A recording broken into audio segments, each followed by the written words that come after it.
Donc voilà une petite vidéo pour présenter mon jeu Cashton City Crime par Brian Jaria.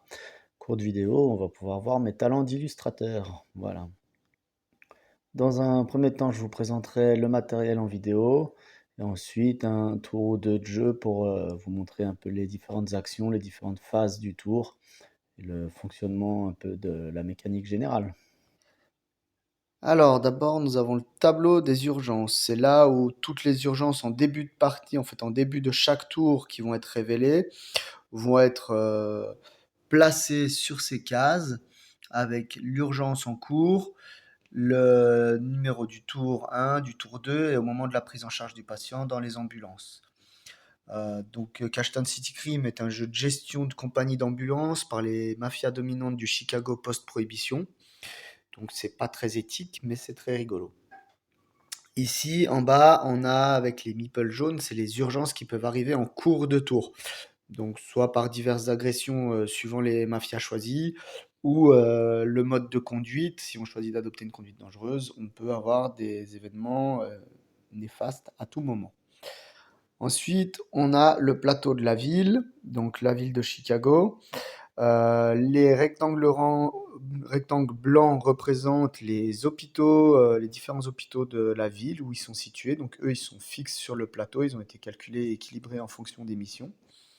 Chaque, euh, chaque case est nommée district et après la zone de couleur, c'est nommé une zone.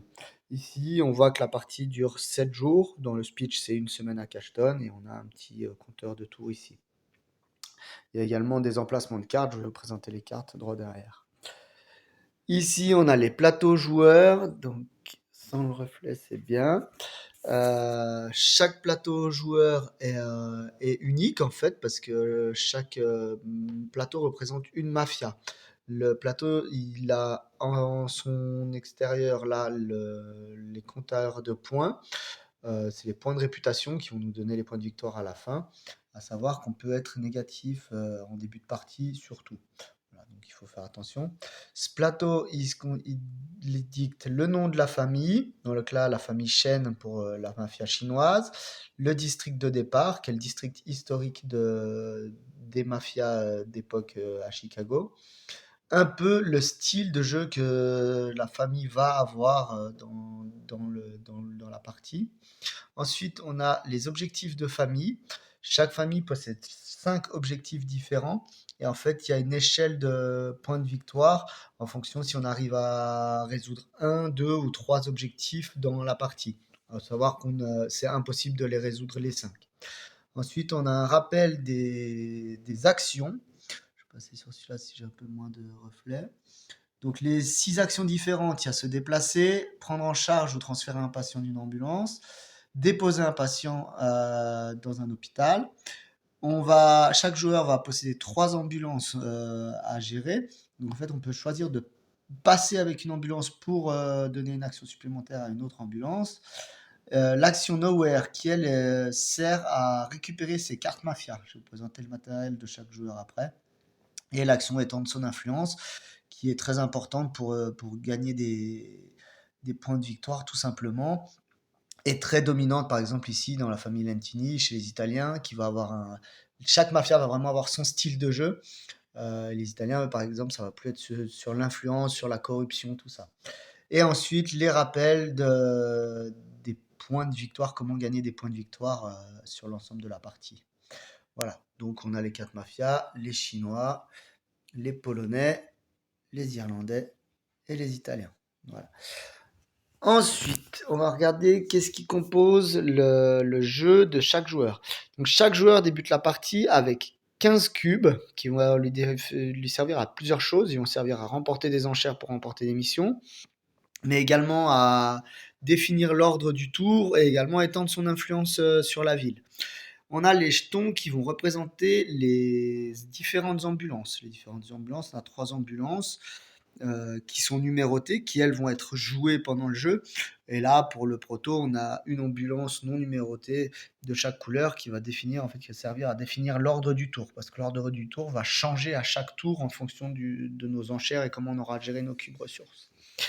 Chaque mafia possède 3 cartes mafia Elles sont toutes uniques, il y en a pas, 2 identiques. Donc voilà, donc ça c'est pour les 4 familles encore une fois et on commence le jeu également avec 1 000 $ en sa possession, et les emplacements et donc tout ça. Pour le reste du matériel, on a donc une pile de billets de 500 $, une pile de billets de 5 000 $, des cartes districts qui vont nous dire les différents districts de la ville où il peut se passer des événements, et où il va se passer des événements d'ailleurs, parce qu'il se passe toujours quelque chose dans Cashton. Donc voilà, qui peuvent rajouter un peu d'aléatoire au jeu, mais qui est pas significatif. Normalement, pour la victoire, c'est vraiment d'abord la gestion et la stratégie qui priment.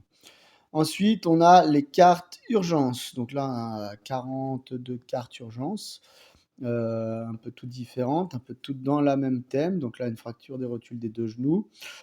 Elles se composent comme ça. Donc, qu'est-ce qui se passe? Où on doit déposer, donc là, l'hôpital Clinicus, la prime en dollars qu'on va gagner si on résout cette urgence, et la prime en points de réputation.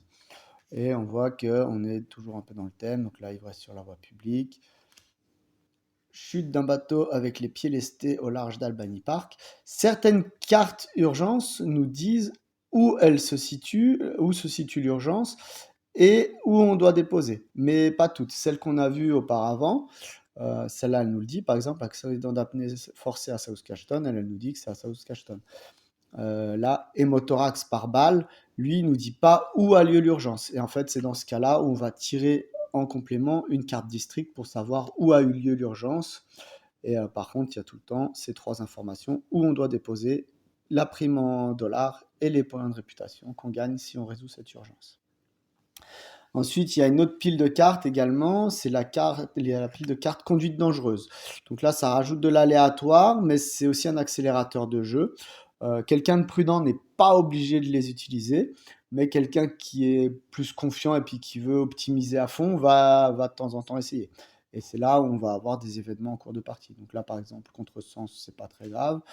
Mais si on prend par exemple un feu rouge, bon, ben, on voit qu'on risque d'effrayer une petite dame et de lui faire peur. Et dans ce cas-là, on va perdre des points de réputation et également d'en tirer une urgence.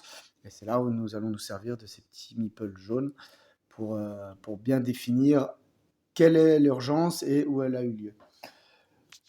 Pour le prototype, j'ai également des petits meeples. Donc on voit qu'il n'y en a pas beaucoup, il n'y a pas besoin de beaucoup de meeples en vrai.